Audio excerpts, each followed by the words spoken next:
প্রিয় দর্শক, আপনারা আমার শুভেচ্ছা গ্রহণ করুন।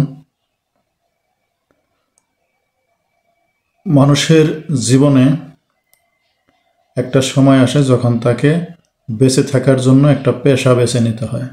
সেই সময়টা হচ্ছে পড়াশোনা শেষ করার পরে। মানুষ তার স্বাদ এবং সাধ্য অনুযায়ী একটা নির্দিষ্ট পরিমাণ পড়ালেখা করবে এবং এরপরে সে একটা কাজ বেছে নেবে। এটাই নিয়ম। সারা পৃথিবীতেই মানুষ এটা করে। অনেক দেশে দেখা যায় মানুষ এসএসসি লেভেল পড়াশোনা করে, তারপরে কোনো একটা টেকনিক্যাল বিষয়ে পড়াশোনা করে, তারপরে কাজে ঝাঁপিয়ে পড়ে।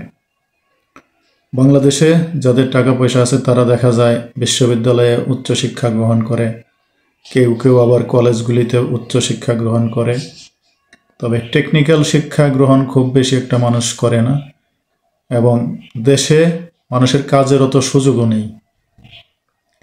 ফলে অনেক মানুষ বিশ্ববিদ্যালয় কিংবা অনার্স কলেজগুলোতে পড়াশোনা করার পরেও দেশে যেহেতু কোনো কাজ পায় না, তাই তারা উন্নত জীবনের জন্য বড় ধরনের ঝুঁকি নেয়। এই ঝুঁকি নিয়ে তারা চেষ্টা করে পৃথিবীর উন্নত কোনো দেশে গিয়ে সেখানে স্থায়ী হবার। কিন্তু সারা পৃথিবীতে প্রতিদিনই মানুষ বাড়ছে, উন্নত দেশগুলোতেও মানুষ বাড়ছে। এছাড়া নানান ধরনের টেকনোলজি আবিষ্কারের ফলে মানুষের চাহিদাও কমে গেছে। উদাহরণ হিসাবে উন্নত বিশ্বের দেশগুলিতে দেখা যায় আগে সুপার মার্কেটগুলোতে অনেক মানুষ কাজ করত। যেমন ধরেন, কোনো জিনিস কেনার পরে টাকা পরিশোধ করার জন্য আগে অনেকগুলি কাউন্টার থাকতো, যেগুলোতে মানুষ ম্যানুয়ালি টাকা পয়সা গ্রহণ করত। অর্থাৎ এই কাউন্টারগুলিতে জিনিসপত্রের দাম পরিশোধ করে ক্রেতারা বের হয়ে যেত। এখন পরিস্থিতি বদলেছে, ফলে টেকনোলজি ব্যবহার করে মানুষ নিজেরা টাকা পয়সা পরিশোধ করে বের হয়ে যাচ্ছে। অর্থাৎ কোনো লোক লাগছে না। কম্পিউটারাইজড ব্যবস্থায় যার যার মূল্য পরিশোধ সে সেই করছে। ফলে ক্যাশিয়ারের চাহিদা গেছে কমে। এইভাবে অনেক ধরনের পদেরই চাহিদা কমে গেছে। তারপরেও মানুষ উন্নত জীবনের প্রত্যাশায় উন্নত বিশ্বের দেশগুলিতে স্থায়ী হবার চেষ্টা করে। এরই ধারাবাহিকতায় আমাদের দেশের মানুষের একটা পছন্দের গন্তব্য হচ্ছে ইটালি। ইটালিতে বৈধভাবে যাওয়ার সুযোগ খুবই কম। কৃষি ভিসায় তারা অল্প কিছু লোক নিয়ে থাকে, কিন্তু সেটা বাংলাদেশের বিশাল জনসংখ্যার চাহিদার তুলনায় খুবই কম। ফলে বিরাট সংখ্যক স্বপ্নবাজ তরুণ ঝুঁকি নিয়ে ইটালি যাবার পথে পা বাড়ায়, এবং স্বভাবতই তারা দালাল চক্রের মাধ্যমে বাংলাদেশ থেকে লিবিয়া যায়। সেখানে গিয়ে তারা ভূমধ্যসাগর পাড়ি দিয়ে ইটালির উপকূলে ওঠার চেষ্টা করে। এই প্রক্রিয়াটা খুবই জটিল এবং ঝুঁকিপূর্ণ। প্রায়শই সংবাদপত্রে আমরা দেখে থাকি ভূমধ্যসাগরে নৌকাডুবিতে বাংলাদেশির মৃত্যু। কয়েকদিন আগে ঢাকার দৈনিক প্রথম আলোতে এরকম একটি মর্মস্পর্শী প্রতিবেদন প্রকাশিত হয়েছে। এই বিবরণ অনুযায়ী মাদারীপুরের 2 স্বপ্নবাজ তরুণ ভূমধ্যসাগরে তাদের নৌকা যখন নষ্ট হয়ে যায়, কয়েক সপ্তাহ ঠান্ডায় জমে মৃত্যুবরণ করে। তারাও দালাল চক্রের মাধ্যমে সেখানে গিয়েছিল। সেই পর্যন্ত যেতে তাদেরকে খরচ করতে হয়েছে কমপক্ষে 25 থেকে 30 লাখ বাংলাদেশি টাকা। এই বিশাল টাকা তারা ধার দেনা করে জমি জমা বিক্রি করে সংগ্রহ করেছে। এবং যেহেতু অবৈধ পথে যাচ্ছে, তাই যাত্রাটা কখনই অনেক সহজ না। অবৈধ পথে যেতে হলে ভূমধ্যসাগর পাড়ি দিতে হবে চোরাই পথে, তারপরে গোপনে ইটালির কোস্ট গার্ডদের ফাঁকি দিয়ে উঠতে হবে উপকূলে। বিষয়টা এত সোজা না।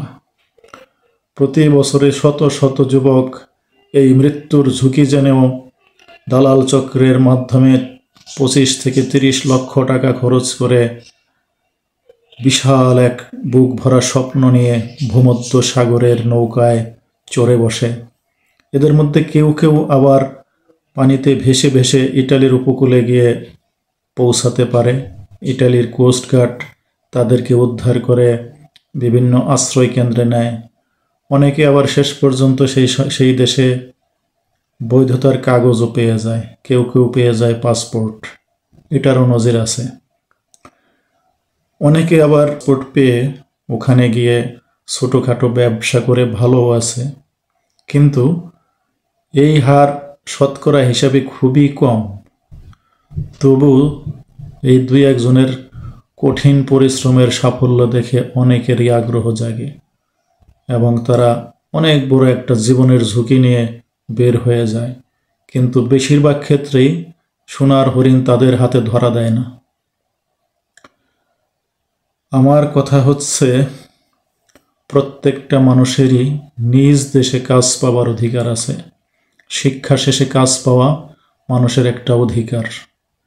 বাংলাদেশের তরুণরা সেই অধিকার সব সময় পায় না, ফলে তারা নিজেরাই তাদের স্বপ্নকে বাস্তবে রূপ দেওয়ার জন্য বিরাট ধরনের ঝুঁকি নেয়, যদিও এই ঝুঁকি নেওয়া মোটেই উচিত নয়। প্রত্যেক দেশেরই জনসংখ্যা থাকতে হবে সম্পদের সাথে সামঞ্জস্য রেখে। এটাকে বলা হয় অপটিমাম পপুলেশন থিওরি, অর্থাৎ জনসংখ্যা থাকবে সম্পদের সমানুপাতে। বাস্তবতা হচ্ছে, বাংলাদেশে প্রাকৃতিক সম্পদ নেই বললেই চলে। এখানে নেই কোনো বিশাল তেলের খনি, নেই কোনো লোহার খনি, নেই কোনো বিশাল কৃষিভূমি। কৃষি জমি যাও ছিল তা দিনে দিনে ছোট হয়ে যাচ্ছে। সুতরাং বিশাল যে জনগোষ্ঠী, প্রতিদিন নতুন নতুন তরুণ বের হচ্ছে কাজের জন্য, দেশে তাদের কাজ নাই। বাংলাদেশের যারা নীতি নির্ধারক, তাদের এই বিষয়টি খুব কঠিনভাবে ভাবার সময় হয়েছে। কেননা একটি মানুষ যেদিনই জন্মগ্রহণ করে সেদিনই তার জন্য এই চাহিদাগুলো তৈরি হয়ে যায়। সুতরাং একটি শিশু জন্মের আগে থেকেই তাদের পিতামাতাকে ভাবতে হবে যে অনাগত যেই শিশুটি আসছে পৃথিবীতে, তার জন্য বাংলাদেশে কি সেই ব্যবস্থা আছে? সে কি তার পর্যাপ্ত পরিমাণ সুযোগ সুবিধা নিয়ে তার শিশুকাল কাটাতে পারবে? সে কি তার শিক্ষা শেষে তার পছন্দ অনুযায়ী একটি কাজ পাবে? কাজ পাবার পরে সে যখন বিয়ে করে সংসার জীবনে প্রবেশ করে, সেখানে কি তার থাকার জন্য সুন্দর একটি আবাসস্থল পাবে? তাদের ছেলে মেয়ে হলে তারা কি আবার একই ধরনের সুযোগ সুবিধা পাবে? এই সুযোগ সুবিধা যদি না পায়, তাহলে কি লাভ পৃথিবীতে মানুষদেরকে এনে কষ্ট দেওয়ার? প্রিয় দর্শক, আজ এ পর্যন্তই। আপনারা বিষয়টি নিয়ে ভাবতে থাকুন। সবার জন্য শুভকামনা। সবাই ভালো থাকুন। ধন্যবাদ।